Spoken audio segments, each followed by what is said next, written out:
Hello, everyone. This is your professor once again, Professor Danny Kabulay, for the course Accounting Information System. And we're here discussing our new topic, the conversion cycle, which is chapter 7. And this is video lecture number 13. Okay?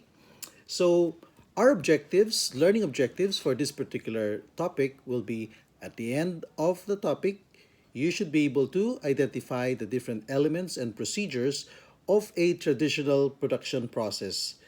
Identify also the data flows and procedures in a traditional cost accounting system. And also enumerate the accounting controls in a traditional environment. Maybe articulate also the principles, operating features, and technologies of lean manufacturing. Shortcomings of traditional accounting methods in the world-class environment. Identify also the key features of activity-based costing and value stream accounting.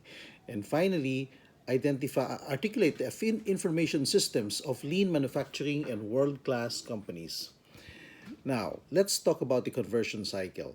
So, what exactly is the conversion cycle?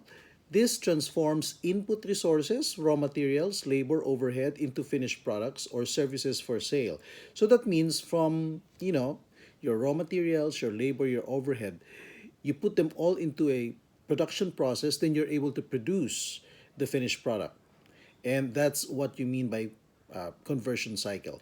This is also applicable to services companies. No? So if you're offering a service instead of products, it's the same it's the same elements. Okay, so of course when you produce a service, you also have materials, you also have labor, and you also have overhead.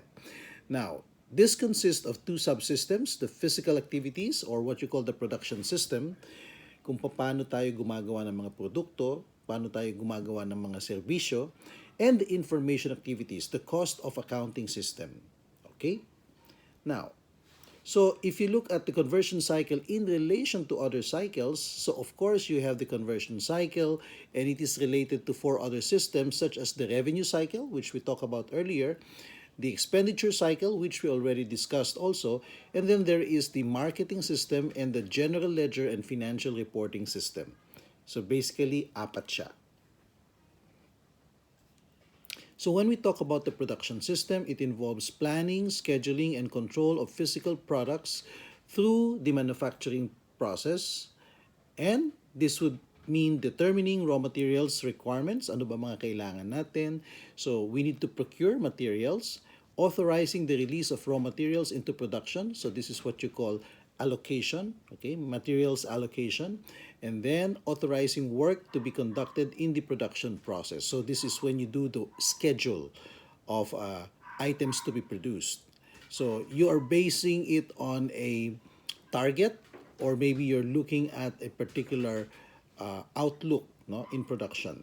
Then directing the movement of work through the various stages of production. So step by step. Kasi alam nyo, sa production, maraming klase ng steps yan or phases. It depends on the industry. Like for example, if you're doing canned goods, mga delata, so you have a different type of production process, and it's usually done in batches. Okay? But when you talk about construction projects, construction business, you cannot do it in batches. Usually, this is like made to order, or this is something like this is customized. Okay, so this is something that is very, very specialized. So you don't do it in batches unless you're talking about mass housing. Okay, now let's look at other production methods. You have continuous processing. This creates a homogeneous product through a continuous standard of standard procedures. No?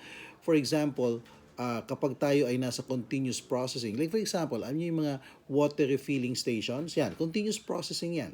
Okay? So, one bottle is very similar to the other. Okay? Yung laman niya, yung packaging niya, yung weight, all the attributes are the same. Okay? Kasi na-standardize na kung paano pinoproduce ang isang bottled water. Then you have batch processing, produces discrete groups of batches of products. So for example, if you're in an ice cream factory, for example, today ang ipoproduce lang natin ay mango flavored ice cream. So the whole production will be devoted to mango ice cream only. Next week, maybe vanilla. The following week, then we'll talk about double Dutch. Okay? So again, you do it in batches. So that's an example of how you do it in batch processing. Now, the same thing in services, you can also do services in batches. Okay? Made to order or make to order processing. So this is what you call customized. Okay, involves the fabrication of discrete products in accordance with customer specifications. For example, you want a wedding dress but you don't want an RTW or ready to wear. So magpapasadya ka. You talk to a fashion designer, you sit down, you discuss what are your likes and dislikes, what would be your theme, etc. What's your budget? You talk about that. And then the designer will produce a sketch and a proposal, okay, for your approval. So that's made to order. Okay? So meron tayong mga services na pasadya. Like dito sa bahay ko, some of my furniture here, pasadya. Okay? Hindi ko siya binili sa mall, hindi ko siya binili sa furniture shop. Nakita ko lang siya sa isang catalog sa, sa marketplace, online. Tapos sabi nila, you can choose your design and they're all made to order. We will only produce them when you order. Okay? So that's an example of customization. And you can change the dimension. Kagaya na, nagbumili ako ng isang console table. Sabi ko, masyadong mababa yung console table ninyo. Pwedeng dagdagan ng 4 inches? Yeah. They agreed to add 4 inches. So it's taller than usual. So that's an example of made-to-order processing. So the product or the service is customized to the customer according to their needs. Okay? Then, let's look at traditional batch production model. Well, this consists of 4 basic processes. You plan and control the production, then you perform production operations, and then you maintain inventory control, and then you perform cost accounting. So, let's look at batch production system. The production planning and control. Alam nyo, pag nagpo-produce tayo ng mga produkto, importante talaga na meron tayong production plan. Kasi pag walang production plan, you will encounter a lot of wastage. Maraming masasayang. Okay? So that's why you plan. So you only put into production the materials that you need. And then maybe you can put a little buffer. Why not? And then you deploy the kind of workers that you need. The kind of talent, the right amount of workers. Kasi pag overstaff ka, mag-over the budget ka. So your production cost will be very, very high. That's why you only hire the right number of people with the right talents, okay, the right skills. Then also overhead, no? So you must have the support, like for example, energy. That means you talk about utilities, electricity, fuel, light, or even water if you need water for production, etc. Okay? Or in some cases, for services, internet. Now, then you do your production schedule. Like, when do you start running the machines? When do the people begin to report for work? Until what time? Is this a 24/7 operations? Or is this a daytime operations, like maybe 8 o'clock to 5 p.m.? Or is this just a one shift operation, like maybe 10 o'clock to 4? Okay? So you can design your production schedule based on your facilities, based on the availability of manpower and resources, and the equipment also. Meron kasi mga pagkakataon, yung equipment, we don't own them. Sometimes we rent them. Okay? At mahirap magrenta sometimes ng equipment, especially very specialized equipment. Kasi very rare or very scarce. Okay? Kumbaga nakapila kayo dun sa mga magre-renta. Materials and operations requirements. Okay? So you talk about your materials requirement. So remember, the difference between what is needed and what is available in the inventory. Okay? Kasi kung kulang na yung inventaryo, it's about time you reorder. Mahirap yung nag-start na yung production tapos kinapos ka sa materyales. Pero nandyan yung mga tao mo. So you will be paying labor unnecessarily because the materials are not there. So no production will happen but you're still paying labor. Okay? Now, operations requirement, the assembly or the manufacturing activities to be applied to the product. Okay? That's why it all boils down to proper planning. If you plan well your activities in production, hindi ka maaantala. Hindi mahihinto ang production o hindi ka magkakaroon ng aberya kasi you've got the right amount and quality of materials, you've got the right number and skills of employees, and the right volume or the right kind of support system and factory overhead that you need. Okay? Now, so when you talk about production scheduling, this coordinates the production and multiple batches. influenced by time, constraints, batch size, and other specifications. Now, when you talk about the work centers and storekeeping, this means production operations begin when work centers obtain raw materials from storekeeping. So mag-start lang ang operations kapag nandyan na yung mga materials. Of course, the materials need to be withdrawn from the stock room. That's why sometimes, nagkakaroon ng tinatawag na stock room requisition. Okay? Kasi you're not allowed to stock materials in the production area because there's no space. Okay? You only put in there the materials that are due for production for that day. Okay? Yung para bukas, bukas mo na siya i-withdraw sa stock room. Otherwise, magiging prone siya sa pilferage na nakawin lang ng mga empleyado, lalo na kung yung mga item na yan ay valuable or consumable or something that can be useful for people, like food, for example. Okay? Then, work centers and storekeeping. Let's talk about that. So this would mean production operations will begin work when you already have the materials, and it ends when completed product being sent to the finished goods department or warehouse. Kasi doon na magaganap yung final inspection before they are transported to the outlets or to the customers. Okay? Now, inventory control. The objective of inventory control is to minimize total inventory cost while ensuring that adequate inventories exist in the production demand. So that means hindi ka kakapusin, you will not run into a scarcity situation na tumatakbo na yung mga machines tapos kinapos ka ng mga ingredients or materials. That's gonna be a hassle. Okay? Mahihinto ang production. And that would mean losses for the company. Production planning and control with status of final goods and raw materials inventory. Okay, that's what it provides also. Kaya tayo nagko-control ng inventory. It continually updates the raw material inventory during production process. So it will signal the stock room person, no, the in charge in the stock room when to reorder. Halimbawa, bumababa na yung inventory of a particular ingredient, then kailangan niya mag-order dun sa mga regular suppliers. Kasi meron na sila mga regular suppliers, usually. Okay? Kaya yung pag-o-order natin, that will depend on a particular computation. Yung tinatawag natin na economic order quantity. At what point do you need to reorder? Okay, so what is the right amount of inventory you should keep in the stock room? So this is very simple to use, but assumptions are not always valid. Alam ko na hindi na ituro sa inyo in the lower years. So dapat ang EOQ ay tinuro sa inyo nung kayo ay second year. But you are now in third year, so I will teach you as well. But consider this is supposed to be a review, okay? So, importante, demand is known and it's constant. The ordering lead time is known and constant. Total cost per year of placing orders decreases as the order quantities increases. Carrying cost of inventory increases as quantity of orders increases. And no quantity discounts. Now, let's talk about economic order quantity. What do we mean by this? Ano ba tong EOQ? Kayong mga accountant, you need to know this by heart, especially if you will be a cost accountant. Okay? Economic order quantity in inventory management parlance is the efficient volume of order that minimizes holding and ordering cost on the assumption that demand is constant throughout the year. This model was developed by Ford Harris in 1913. So matagal na pala siya.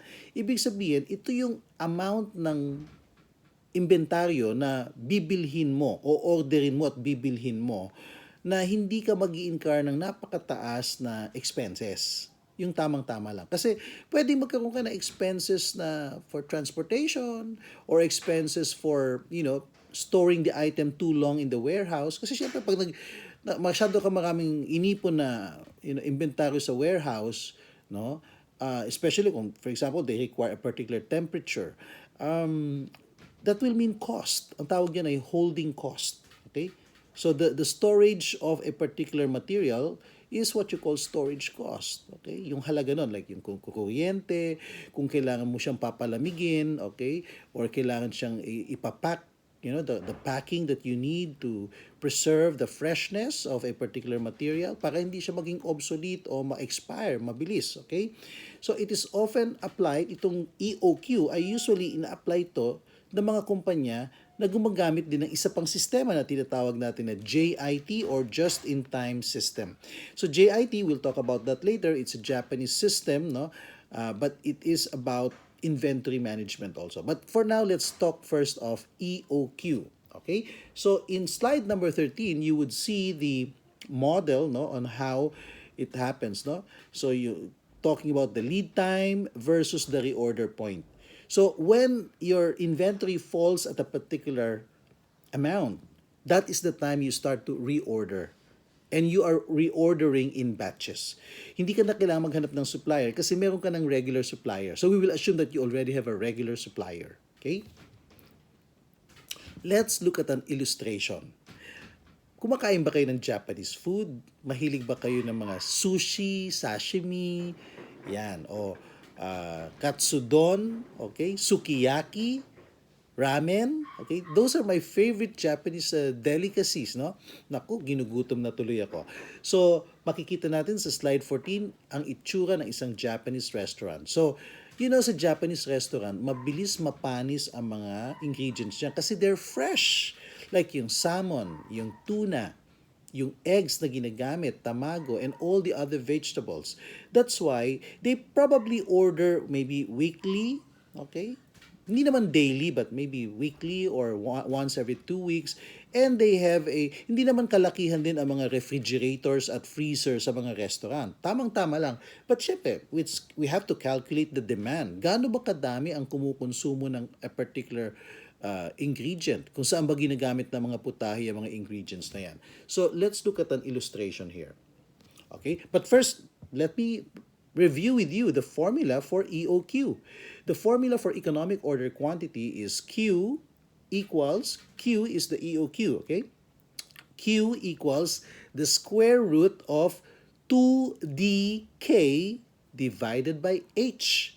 So, anong ibig sabihin ng 2? That's a constant, okay? Then when you talk about D, that is the average periodic demand. So if you're talking about annual, monthly, or weekly, so be it. Okay? Then you talk about K, that is a constant amount that refers to the fixed cost per order. So yung fixed cost per order, that could be the processing fee, that could be the transportation or delivery fee, or maybe the permits that you have to get from the Bureau of Customs, what kind of, these are the constant amounts. Okay? Per order, laging ganyan ang ginagastos. So we know that already. So you would know that based on historical cost. And then, finally, H is the holding cost of an inventory per unit. So per kilo, or per bottle, or per carton, per box, okay, or per batch, okay. So holding cost. So that could mean storage. That could mean also other overhead. Okay? Let's look at a workshop now. We'll call it Salmon Delight. Salmon. You don't pronounce the L. It's silent L. Okay? A Japanese restaurant purchases fresh salmon in kilos, 500 kilos per order, per batch. Okay, laging 500. That's a constant. Salmon dishes are a favorite by loyal customers. Of course, may salmon tayo sa sushi, sa sashimi, at iba pang Japanese dishes. The weekly consumption varies. So, meron akong binigay sa inyo na Excel file. Puntahan ninyo yung workshop worksheet, okay? Makikita nyo dun yung weekly consumption. Okay? So there's the weekly consumption, kung ilang kilos ng salmon ang nakokonsumo base sa demand ng mga customers. Ilan bang umu-order ng mga salmon dishes. Okay? So, all you have to do is to get the average. Total mo lahat yon divided by the number of weeks, then you get the average demand. Then, alam mo na yung amount ng demand. The fixed cost incurred per order is 1,500. So we know that's the fixed order cost. Fixed cost, okay? While the holding cost per unit is 4 pesos and 50 centavos. Okay? Alam na natin ang mga figures. Now it's time to substitute. But remember, the two questions are, in what weeks will you order? In the next quarter, how many times will you order? Oh, sige nga, bigyan ko kayo ng 2 minutes to answer this question. Those two questions. Okay. Assuming na tapos na yung 2 minutes, ito na ang tamang sagot. The weekly average consumption is 104 kilos. The fixed cost per order is 1,500 pesos per order. The holding cost is 450 per kilo. Oh, now that we know those, and then we know that we substitute now the formula with the correct amounts, we will arrive at the economic order quantity is 263 kilos. So every time bumababa ang inventaryo natin sa 263, that is the time we reorder a new batch. Okay? 500 kilos of salmon ang o-orderin natin each time we order. Okay? And then of course, alam naman natin sa inventory, pag may purchases, that's plus. Pag meron tayong consumption, that is negative. So you'll have your inventory balance. Okay? Check out the computation in the Excel file that I gave you. Okay? So in what weeks will you order? Let's answer now the two questions. You will order on week 5 and week 9 kasi dun bumababa. The week preceding that, bumababa sa 263 kilos ang inventaryo. You need to maintain that. Okay? Otherwise, you will have a problem in the restaurant. In the next quarter, how many times will you order? 2 times, dalawang beses lang tayo mag-order. Week 5 and week 9. Remember, 1 quarter is about 12 weeks, right? Okay? So there you go. Now, we have a case study for you. This is what you're going to answer in the comment section in YouTube. So you look at slide number 18, you see gloves. Okay? Housekeeping gloves. Yung mga naglilinis sa ospital, naglilinis sa hotel, here is the problem now. The gloves. This is quiz for video lecture number 13. Your hotel purchases housekeeping gloves in boxes, 200 per order. The weekly consumption varies. Of course, reusable naman yan. Okay? The fixed cost per order is 1,450, while the holding cost per unit is 1 peso and 90 centavos only. Okay? 3 questions you need to answer. What is the economic order quantity? In what weeks will you order? How many times will you order during that period, during the quarter? Okay?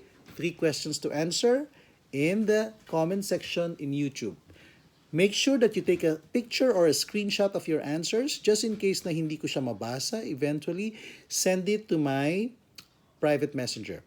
Okay? Send nyo sa akin. I-PM nyo sa akin yung screenshot para sure na matatanggap ko ang sagot nyo. Of course, pag nabasa ko sa YouTube comment section, I will give you your grade on the spot. Okay? Good luck! Happy computing! Bye!